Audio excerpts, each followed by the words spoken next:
Hey everybody, my name is Chris Hinds. I'm the COO at Equalize Digital, and we help WordPress websites find, fix, and prevent accessibility issues with a variety of different tools and services designed to make accessibility easier for website owners to handle. Here's Mohammed Saad. I'm the Director of Product Marketing and Community at Cloudways by DigitalOcean. And I have been a product marketer from like almost 7 to 8 years. I have been with this company for almost like 13 years, even before with the acquisition. I look after a lot of new products and their launches and scale as well. It's good to be on your podcast. I think we are talking about a very interesting topic, and I would love to share whatever I have learned over the period of time. Yeah, I really appreciate how Cloudways has really embraced accessibility in a lot of the discourse we've been having recently and a lot of the conversations we've been having with various people on your team, and that accessibility seems to be really important to you, and not just accessibility in general, but doing accessibility the right way and taking the right approach, which I know we'll get into. But I know, Mohammed, you've been researching accessibility independently a little bit. What are some of the things you've learned in your research recently? Yeah, I think I have been learning a lot more about accessibility in the past 3 to 4 months, specifically when she started working with your team. And I had like previous experiences as well. Like I was sharing a story before with you, is that I was interviewing a person and he came in at one time, and it's almost like 3 to 4 years ago, and we started talking about different things, and he talked about like he was a colorblind person.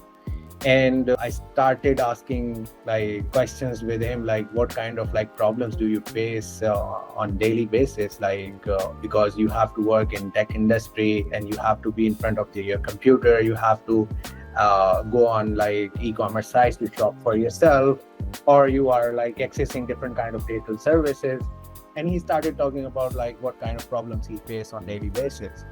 That actually created a lot of curiosity in my mind, that how many people are there in the world right now who are like facing these kind of challenges. I started looking into different kind of numbers, and I was very astonished. Like almost like 1 in 4 adults in the US, around 70 million people lives with these kind of disabilities. Almost like around 100 million people in the EU live with disabilities. Almost 1 billion people across like 7.5 or maybe 7.4 around the world are like dealing with these kind of disabilities, and they don't have any kind of infrastructure being built, specifically when it comes to web, that can actually enables them to do things naturally or normally like other people do. I think that was a point where I started talking about accessibility with the founders at that time, and then we started looking into different kind of tools and how we can be able to do that. Yeah, I think that was one of the most important things and eye-openers for me, is that this is a huge problem, and I haven't seen people talking about it specifically. Like we are doing a podcast right now and you do it on regular basis, but if you look around the web, there aren't many people talking about this topic, and it's very important to understand the scale of the problem and work with people like you to actually not only talk about the problem and what is the solution available, but also talk about how we can be able to scale that solution quickly, and what are the ways that we can be able to do that. So yeah, I think it's very important to understand that it's a very big problem, and there are companies, there are tools that are trying to solve that problem, and we just need to be intended towards it. Like we really need to understand that the inclusiveness is just not a word. It's needed to be implemented in terms of like when it comes to real life problems, and also when it comes to like digital world. So yeah, I think that's what I had. And I mean, you can't really have an inclusive web without intention and without action and without the right, as you said, the right tools and systems to back that up and make it sustainable and realistic for organizations to enable that. And I know when I heard some of the stats that you threw out there around, 1 billion people globally, around 20% of the population at any given time is disabled. I remember when I first heard that statistic, I felt a little bit skeptical until I really started to dig into it. And the reason that is actually realistic, if you stop to think about it, and this is more for the listening audience, I know that you already have an appreciation for this, but it's not just what most people think of, I think, when they think of disabled, right? They think of like perhaps someone who has a mobility issue, right? Maybe they're in a wheelchair, or they have to use a cane or something like that, or a walker, or someone who is blind or visually impaired or low vision, or someone who is deaf or hard of hearing, or even color blindness, like you mentioned. Those are things that people frequently think of, but we also have people who have temporary disabilities. So maybe you broke your arm, or you had a recent eye surgery, or maybe there was some other medical issue that has temporarily made it so that you need to use the internet differently for a period of weeks or months, right? It's an eventuality for all of us, not to get too macabre or morbid, but it's something that we should all be thinking about, is, building that future web for ourselves that we would want to eventually be using when maybe we don't have the same abilities that we have now. And all of that really adds up to that 1 billion, or that 20% of the population. It's not necessarily that, you're either disabled or not disabled. Humanity kind of exists on a spectrum, right? And it's kind of the same thing. It's like when I talk to people who are blind,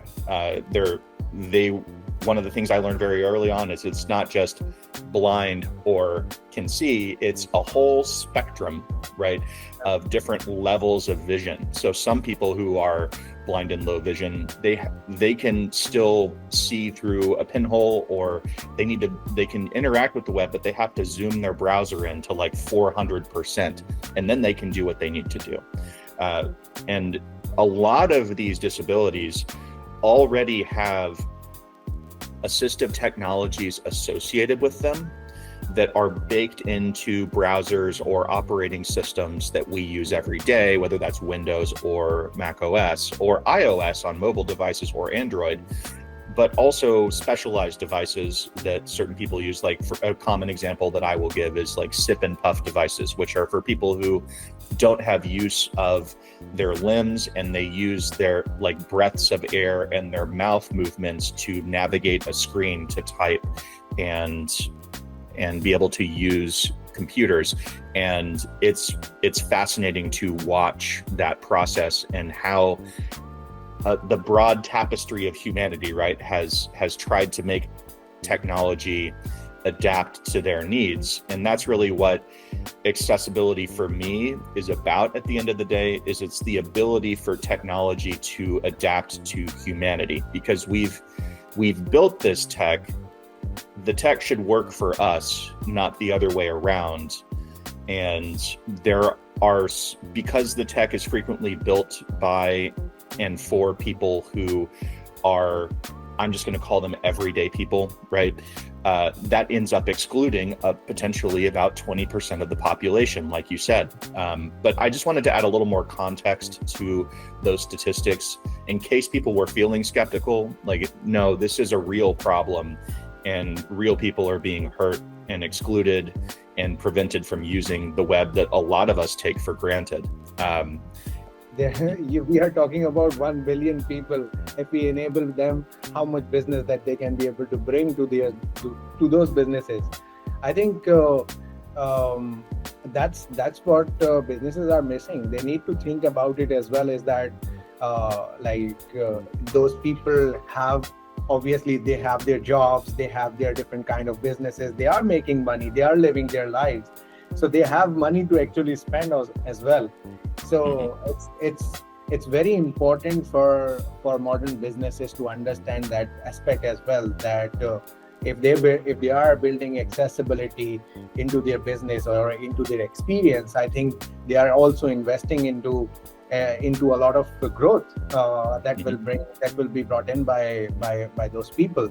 And I think the businesses really need to understand that aspect as well. And like I was looking at one of these studies by WebAIM, and that actually tells us that almost like around like 95% roughly. Yes, 95% of the websites are still not being able to like pass through the different kind of like tests that are being built. And it's very surprising is that people are missing out, or businesses are missing out on that demographic. And they really need to like step up, and they really need to like work towards it. I think there are solutions like Equalize Digital that are available, that can be integrated into a web experience, and they can just get started quickly. So yeah. Yeah, and I think on the business side of this, right, there's this feeling that, and I've had this conversation many times, oh, I'm going to dump a bunch of time and money into this, and I'm going to maybe serve 2% more people or something. It's like, no, you're not. It's 1 in 5, right? If you think about that are currently potentially being excluded. And I want to be clear too, there, like we talked about, there's this vast spectrum of disability. That does mean that some people who are disabled, who fall in that statistic, they might use the web a little differently, but they might be able to get through some of these experiences. But even if they can get through the experience, is that a good experience for them, or are they frustrated? Are they confused a lot of the time, right? And that's the thing that we should be thinking about as business owners, is how can I make my website high enough quality? And this is really how I would prefer the business owners listening to this to think about accessibility, is to just think about it as quality. How can I make my website high enough quality that it is going to cater to the maximum percentage of the population possible? And I think a lot of people can do this calculus in their head. And it's very simple math. It's if your website caters to more people and more types of people, which we've already established, there's maybe a 20% ceiling that you could be adding to your potential traffic and to your potential audience.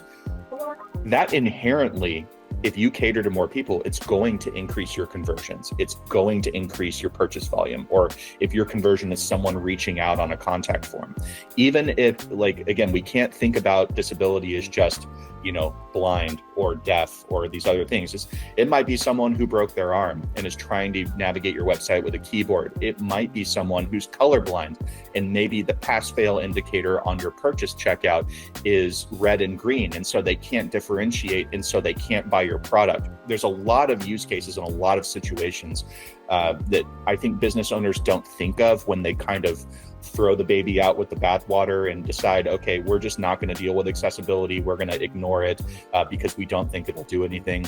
And I'll just share a quick stat for the business owners listening to this. By fixing accessibility alone, we have seen traffic growth of 15% and conversion rate growth of 3%. So I want to be clear, that's going from like a 1% to a 4% conversion rate. That's not a 3% growth of a 1% conversion rate. It is a massive increase in traffic and conversions, just fixing accessibility alone. No fundamental changes to designs or user flows or anything else, or pricing, just what was required to fix accessibility. And that happened virtually overnight. We saw it after making the fixes within a couple of months. So if you want to talk about getting results for your business, increase the quality of your website. Yeah. Amazing. Chris, I have just one question in my mind because when I was trying to like learn more about accessibility, uh, I looked into a lot of laws that are being built over the period of time, specifically in the US, in EU, in Asia Pacific. So I really want to understand like how these laws are being built and are they really effective? Like I really want to understand because we are still seeing a lot of businesses or around the web that accessibility is still not there yet. So Mhm.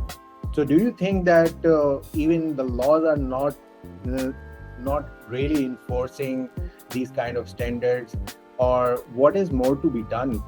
I think yeah, I that's my think really, I'm really curious about it. if if I'm being honest, I feel like we're seeing progress, but the progress is slower than we'd like. But that also is kind of how I think anyone would feel about any law that they care about, right? The gears of institutions tend to move slowly. However, there are two recent developments that I think are particularly encouraging. Um, I'll start with the United States. In the U.S., the U.S. Department of Justice a couple years ago now, I think it's been a little bit, but they released updated guidance under the ADA that basically said that state, local, and district level federally or state funded organizations have to meet WCAG, Web Content Accessibility Guidelines 2.1 AA by, if they serve certain populations or certain amounts of population, it's like above or below 50,000, they either have until April of 2026 or April of 2027 to show meaningful conformance to that standard. And so I think in the accessibility industry, if you want to call it that, that's generated a lot of demand and a lot of momentum for us to go in and help these organizations make sure, because these are public sector organizations, right? They're serving the public, and now they have a legal mandate that's kind of trickled down to their layer. And so I think within government, the accessibility requirements are expanding in the US, and organizations, not all of them, but many of them seem to be taking it seriously and trying to put at least some effort in.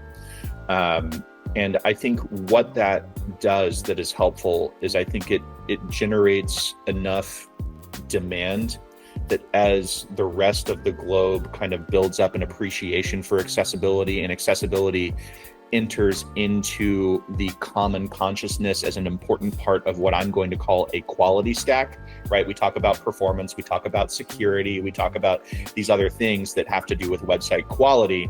Accessibility, I think, is eventually going to slot in there as a permanent fixture in overall website quality. That demand is helping make organizations that specialize in accessibility, whether that's services, software, et cetera, bigger, which I think helps prepare our industry overall for the eventuality, which is that 95% of the internet isn't accessible. And it's going to take a lot of human power and a lot of technology power to get the internet in line with the standards. In the European Union, and this law or regulation really has been around for a while, but that's the European Accessibility Act. And this law officially hit the books many years ago now, but the deadline was in 2026, June 2026. And basically it says that if you're a business operating in the European Union, and I'm paraphrasing a little bit here, but if you're a business operating in the EU or serving EU customers and you make more than 2 million euro in revenue, or you have more than 10 EU employees, your web presence has to meet WCAG 2.1 AA again. And so this I think, this particular regulation, which basically rolled out to the entirety of the EU, and all by June 2026, all of the EU member states had to have laws on the books that met certain requirements and imposed, fines, penalties, review processes, reporting processes on their citizens, but basically requiring that those types of businesses meet that standard. And there was some latitude. So, for instance, in Germany, there's really, really stiff financial penalties that can get into the many hundreds of thousands of euros, if not €1 million plus. In Ireland, if you violate and then repeatedly violate their statute or their implementation of this regulation, you can face up to 18 months in prison. And that's a real law on the books in Ireland. So again, it's not like, oh, your website's not accessible, immediately throw you in jail. It's like if it's found not accessible and then you don't fix it and don't fix it and don't fix it, eventually you can go to jail in Ireland. So there's numerous other implementations, and we actually have on our website an ultimate EU Accessibility Act or European Accessibility Act guide that breaks down all of the laws in all of the EU member states, exactly what the fines are, exactly how they're implemented, how they're and what the reporting processes are, etc., if people want to check that out.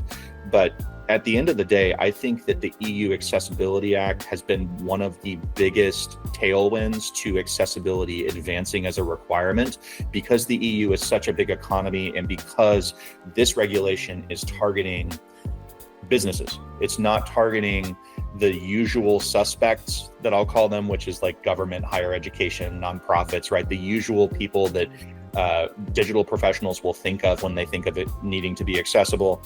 This is targeting businesses. And what we've seen from this at Equalize Digital is a massive uptick in adoption of our software, Accessibility Checker. We actually have seen our growth rate of our software 4x and it's very clear.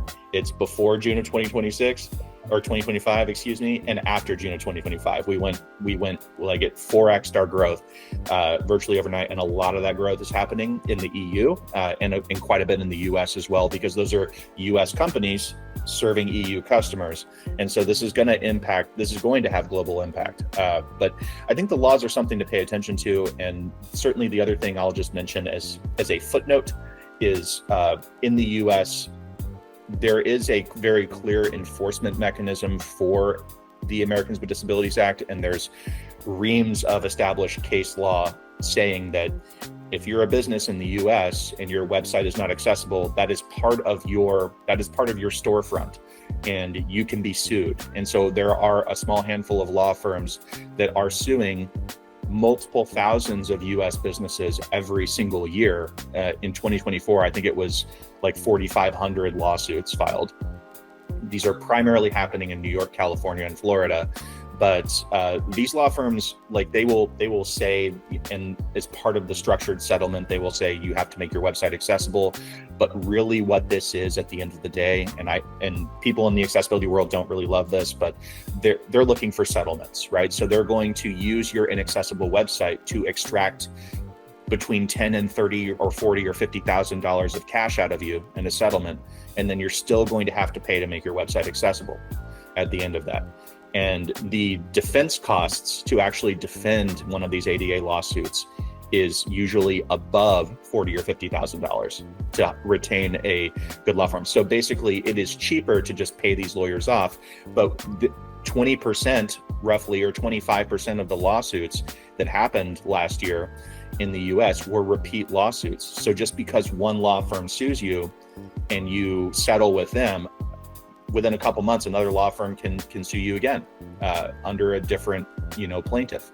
So this is a very real issue in the US, and I think it's like we talked about the potential for accessibility to help your business, to grow your revenue, to increase your traffic and conversions.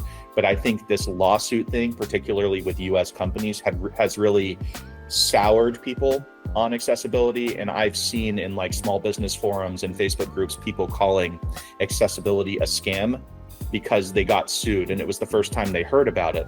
And so this is why I'm not in favor of the lawsuits as an enforcement mechanism, because I think it really actually hurts it hurts everyone, right? That's a business owner who will never think accessibility is a positive thing, and they may go on to own multiple businesses, and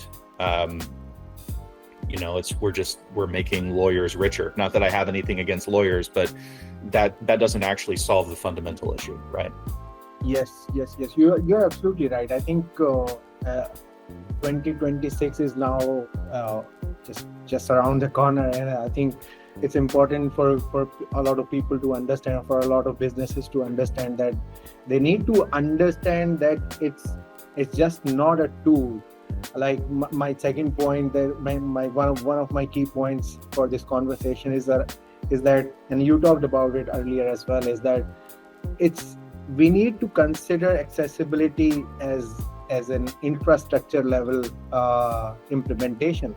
It's just not some kind of a tool. It's like if you are adding a caching layer to your server, if you are adding an SSL to your server, to your website, it should be treated just like that. And then I think a lot of businesses will be able to understand, because the laws are now trying to enforce them, but they really need to consider it as an infra level implementation, and as an essential layer to their website experience. And it has obviously we talked about a lot of business benefits, and you talked about a lot of statistics, and I think they should consider it as that. One of the key things that I was thinking of is that I have worked all my life in a web hosting industry, and I always thought of that a web hosting provider like Cloudways, that actually hosts over almost 1 million sites today. We have a responsibility as well, as being a hosting provider, because we host actual businesses on our platforms, and there are if there are 1 million websites, then there will be almost 100 million or 200 million or 300 people visiting those websites. So if we can bring that accessibility framework or on infra level, then how big of an impact that we can be able to create as being a hosting provider. I think this is one of the things that we start to understand as being a hosting provider. I think there is a lot of impact that we can create. Now, as we are working with you guys, I think this will be a very, very important thing that will be available at Cloudways, and our customers, there are almost 110,000 customers that Cloudways has, and they will be able to access this technology, and they can be able to enable their end users, obviously, so that they can be able to access those businesses, either those e-commerce sites or any kind of real estate websites, or any kind of websites that that businesses are hosting with us.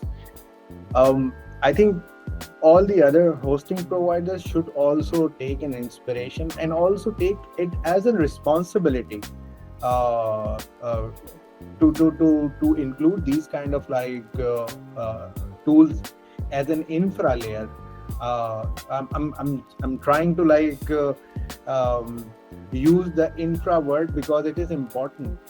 I think people need to understand that it's just not another tool that we are adding to a layer, but it is important, and there is almost 20% of the people that are not being able to access just because of it. And how much value that it can add, not just being creating an inclusive web, but also enabling those businesses to generate more money. So I think it's in all, if I summarize, I think it's important for every web hosting provider to actually start a movement around this accessibility, and that can create a really really, really interesting future for all those people who are looking for these kind of experiences. Yeah, I couldn't agree more, because the more that we can surface accessibility issues for website owners so that they're visible and they're apparent, right? Because as we've already established, if we flip that statistic, that 20% on its statistic, on its head, that means 80% of the population generally doesn't need an accommodation of any sort, right? Yeah. And so that's 80% of the population for which the accessibility problem is, unless they have previously had some sort of temporary disability, or they have like a relative or a friend who's explained this to them, they probably don't know. And that's okay. People don't know what they don't know, right? But if we have tools that are baked into a system that surface and say, hey, you have these issues, this is why they're issues. It's no different than performance or security or any of the other things. We have brand reputation and we have legal risk management or compliance risk. So just with that one input, you're creating returns across all of those areas by putting effort into accessibility and having great tools. Like I can't think of a more powerful new thing to introduce to the quality stack than that. And it's great that Cloudways is taking a leadership position on this, because I can't tell you how many conversations I've had with hosting companies over the last 5+ years that I've been doing this with Equalize Digital. And we've had numerous conversations about, hey, could we get accessibility into the system? You know, could we partner with you in some way, right? Talking to various different hosts. And with rare exception, pretty much all of them drag their feet, deprioritize it, think, this isn't a big deal. So you all are true leaders, and I want you to know that in this particular regard. And I think and I believe that you and your customers will see returns for that leadership. Yeah. I think one of the things that I was thinking of is that I think in our own experience and moving forward, working with you and your team, I think we will try to explore more ways of integrating as a quality signal into our platform. I think a lot of hosting providers today are surfacing page speed insights metrics within their platforms. There are other kind of quality metrics that they are trying to bring in, but this can be done as well. Even I was thinking of and I just had an idea of if there is a way to actually build a checking tool within the staging sites or within the development sites before going live, I think that would make a lot of difference. And it would. This is nothing something really big. It just can be built. It just needs some focus, and I think that could help not only differentiate ourselves being a hosting provider, but it also can open up a lot of ways for other hosting providers to add these kind of tools. And the beauty is, not to interrupt, but just I just what you shared made me think of something, which is for you or for anyone managing a platform, I don't know, probably 70-80% of the work has been done for you already, because in Accessibility Checker we've already built WordPress CLI endpoints to hook into to collect all the data and all the statistics. So it's just a matter of creating outputs for those inputs somewhere in your hosting dashboard and pulling the data, and the checker will do the rest of the work. It's already there. It can already be installed as a WordPress plugin. So the barrier, we've done everything we can on our side, right, to make the barrier as low as possible. And I have to say it again, thank you for making this a priority. Yeah, I think I will try to push more on in terms of how we can be able to integrate it into our quality layer, and also integrating it so closely to our system that that it becomes the part of the workflow. Like if someone is like migrating their site, they can be able to see these kind of scores. If they are just developing their sites on staging, they can be able to see these kind of scores. It becomes a standard for them, and I think that's where we will be trying to like focus moving forward. And I think we really want to like become an example for other hosting providers, so that they can see that there is some value. People can be able to like understand that it is a very small problem that we are trying to solve, but it's not. And I will start with where we started around, like it's almost 1 billion people, and it's just not about like we are trying to use the word inclusiveness. We really want to involve all of them into every kind of experience, specifically the web experience. And we really want to like make them spend the money and do not feel that businesses are not accessible for them. I think we will be creating a really good world for them where they can be able to like do things as we do it, as we do not have any kind of disability, and we just want these people to feel the same as well. For making people to feel really inclusive, it's up to us to make an effort, and Cloudways is trying to play a part into that, and we will do whatever we can moving forward as well. All right, wonderful. Well, thank you for having me, and thank you for this lovely conversation.